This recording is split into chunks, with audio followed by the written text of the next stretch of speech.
Hello everyone, welcome back to the Lokputra YouTube channel. आज मैं आपसे बात करने वाली हूँ टर्म ऑफ पेटेंट के बारे में। सो बेसिकली पेटेंट क्या है? Patent is a part of intellectual property rights, जो हमें क्या करते हैं, हमें प्रोटेक्ट करते हैं, हमारे इन्वेंशन को, हमारे वर्क को, हमारे ब्रांड को। आईपीआर में सब आता है कि हमारे जो भी हमारे नए इन्वेंशन वगैरह इन सब को प्रोटेक्ट करता है। ठीक है, अगर हम बात करें सिर्फ पेटेंट की, तो पेटेंट क्या है? Patent is an exclusive right which is provided by the government to the inventor for their invention, okay, so that no one can sell, make, use their inventions or for the specific period of time, okay. so अभी क्या है कि अब इसमें अगर हम patent grant करवा रहे हैं तो उसके लिए बेसिकली हमें इन एसेंशियल्स, मतलब 3 एसेंशियल्स होने चाहिए ग्रांट करवाने के लिए। फर्स्ट तो न्यू आइडिया होना चाहिए, दैट इज नोवेल्टी होनी चाहिए उस इन्वेंशन के लिए, मतलब इन्वेंशन एकदम नई होनी चाहिए। ठीक है, सेकेंड अगर हम बात करें तो नॉन ऑब्वियस होनी चाहिए। अब नॉन ऑब्वियस का मतलब है कि that will be the people will be unaware for that. ठीक है, पर जो पब्लिक डोमेन है, अनअवेयरनेस ऑफ पब्लिक डोमेन। और थर्ड अगर हम बात करें तो बोनाफाइड मैनर होना चाहिए। इसका मतलब है कि लाइक अगर इन्वेंटर है जो हमारा, the intention of the inventor should be bona fide, okay. Mala fide intention नहीं होनी चाहिए, मतलब जो इन्वेंशन है हमारी वो इलीगल पर्पस के लिए यूज नहीं होनी चाहिए। ठीक है, उसके बाद अगर अब हम टॉपिक पे आते हैं, the main topic is term of patent, okay. So the term of patent which is provided under the section 53 of chapter 8 of patent act 1970। उसमें बात क्या की गई है कि अमेंडमेंट हुई थी एक हमारी, अमेंडमेंट 2002। जो 2002 की अमेंडमेंट है, उससे पहले जो टर्म थी वो कितनी थी? 14 ईयर्स थी। ठीक है, बिफोर द अमेंडमेंट ऑफ 2002 तो जो हमारी लिमिटेड टाइम पीरियड था पेटेंट का वो था हमारा कितना? 14 years, which will be extended up to 20 years after the amendment of 2002 which is enforced on 20th May 2003। ठीक है, which is counted। अब उसको काउंट कब से करेंगे? जो 20 years हमारी जो टर्म है पेटेंट की, उसको हम कब से काउंट करना स्टार्ट करेंगे? which is counted from the date of filing of the application for the grant of patent, okay, irrespective of provisional specification and complete specification। मतलब अगर आप कंप्लीट और स्पेसिफिकेशन या प्रोविजनल स्पेसिफिकेशन नहीं भी देते हैं तो भी, लाइक अगर प्रोविजनल स्पेसिफिकेशन अगर आपने दे दी तो उसके विद इन 12 मंथ्स आपको कंप्लीट स्पेसिफिकेशन भी देनी पड़ेगी पेटेंट ग्रांट करवाने के लिए। ठीक है, अभी अगर हम बात करें in case of international filing, ये हमारी बात होगी टर्म ऑफ पेटेंट की। हाँ, इसमें बात एक और है कि हमें रिन्यूअल फी भी देनी पड़ती है। हमने ग्रांट तो करवा दिया, एनुअली हमें रिन्यूअल फी भी चार्ज करना पड़ता है विच इज प्रिस्क्राइब। ठीक है, अब बात आती है इंटरनेशनल फाइलिंग की। तो अगर हमें इंटरनेशनल पेटेंट हमें चाहिए फाइलिंग करानी है पेटेंट ग्रांट करवाने के लिए, तो हम किस में कराते हैं? Under PCT which is patent cooperative treaty.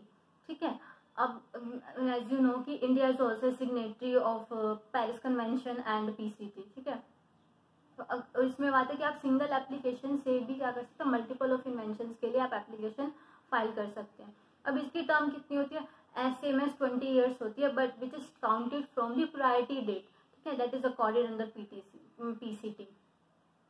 ये हमारी बात होगी टर्म ऑफ पेटेंट की। अब हम बात करते हैं हमारी पेटेंट ऑफ एडिशन की, जो हमें term of patent of addition जो हमें प्रोवाइड किया गया है सेक्शन 54 और 55 में।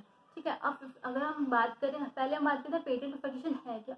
Patent of addition is basically responsible, basically related to the modification to patented inventions and improvement in patented inventions की। मतलब जो हम पेटेंट हमने इन्वेंशन जो थी हमारी वो पेटेंटेड हो गई है, उसके अंदर कुछ मॉडिफिकेशन लाना, कुछ इम्प्रूवमेंट्स लाना।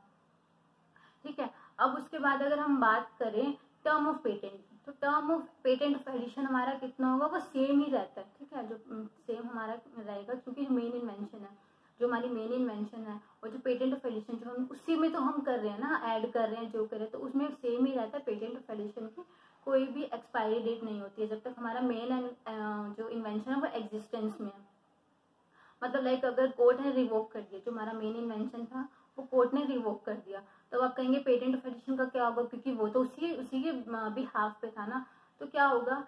पेटेंटी क्या होता है? On the request of the patentee, वो कंट्रोलर को क्या कहता है कि आप उसको इंडिपेंडेंट पेटेंट में कन्वर्ट कर दीजिए।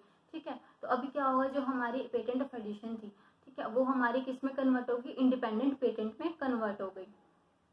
अब हमारा उसका टर्म कितना रहेगा? ठीक है, अब इंडिपेंडेंट पेटेंट का हमारा टर्म क्या रहेगा? जो जो मेन इन्वेंशन का बचा हुआ टाइम है ना, the reminder timing of the main invention, वो हमारा कन्वर्ट हो जाएगा इंडिपेंडेंट पेटेंट में। लाइक अगर 20 ईयर्स है तो 7 ईयर्स के बाद हमारा मेन इन्वेंशन रिवोक हो जाता है bye the government, by the court, ठीक है। सो द 13 ईयर, जो 13 ईयर्स हमारे जो बचे हैं वो हमारे किसके हो जाएंगे, वो किसके हो जाएंगे, इंडिपेंडेंट पेटेंट के। अब क्या, अब वो इंडिपेंडेंट पेटेंट बन गया। So now the independent patent should be payable for the renewal fee, okay, annually जो उसको रिन्यूअल फी अपनी पे करनी है, किस डेट पे, on the same date of main invention, ठीक है। अब ये बात हमारी होगी हम पेटेंट की, पेटेंट ऑफ एडिशन की। तो ये हमारी होती है टर्म, हमारी टर्म ऑफ पेटेंट की कितनी टर्म थी, 20 ईयर्स, ठीक है। और हमारी पेटेंट ऑफ एडिशन की कितनी है, वो भी हमारी 20 ईयर्स ही है, बट उसमें वो क्या है, एक्सेप्शन है कि अगर वो रिवोक हो जाती है तो वो उस पर ट्रांसफर हो जाएगी, अदरवाइज हमारी क्या रहेगी, वो मेन इन्वेंशन पे ही कंटिन्यूस चलेगी। ये हम उसके बाद अगर हम बात करें, एक एग्जाम्पल की मैं बात करती हूँ, ठीक है। लाइक अगर आपने there is a reality show Shark Tank, अगर आपने देखा होगा, तो उसमें क्या नए एंटरप्रेन्योर्स आते हैं, अपने नए नए आइडियाज लेकर आते हैं, ठीक है। जो इन्वेस्टर्स के सामने वो अपनी रखते हैं डील वगैरह जो, तो उसमें क्या वो दिखाते हैं कि नए आइडियाज आते हैं, वो ऑलरेडी कुछ ट्रेडमार्क, कुछ ब्रांड है उनके, तो उसको ट्रेडमार्क करके रखा हुआ है, किसी के पास कॉपीराइट है, किसी के पास पेटेंट है, तो वो क्यों करते हैं ये सब चीज़ें, वो सब चीज़ें इसीलिए करते हैं ताकि कोई उसको कॉपी ना कर सके। अभी जैसे एक प्रोटोटाइप आया था, एक लड़का था, वो एग्रीकल्चर पर्पस के लिए उसने एक प्रोटोटाइप बनाया था, जिसमें क्या था कि वो फार्मर्स जो थे वो नई नई चीज़, मतलब उससे मल्टीपल टास्क कर सकते थे, ठीक है। अब उसने उसका पेटेंट ले रखा था ताकि उसके प्रोटोटाइप को कोई कॉपी ना कर सके। उसने जो मैन्युफैक्चर किया था, उसकी जो प्रोसेस थी, वो उसने उसका पेटेंट ले रखा था। तो ये हमारा होता है पेटेंट। तो अभी मैं आपसे एक क्वेश्चन पूछती हूँ, लाइक अगर अभी तो हमने टर्म की बात करी, तो उससे रिलेटेड हमारे मेरे पास एक क्वेश्चन है कि can one request extension of patent in India.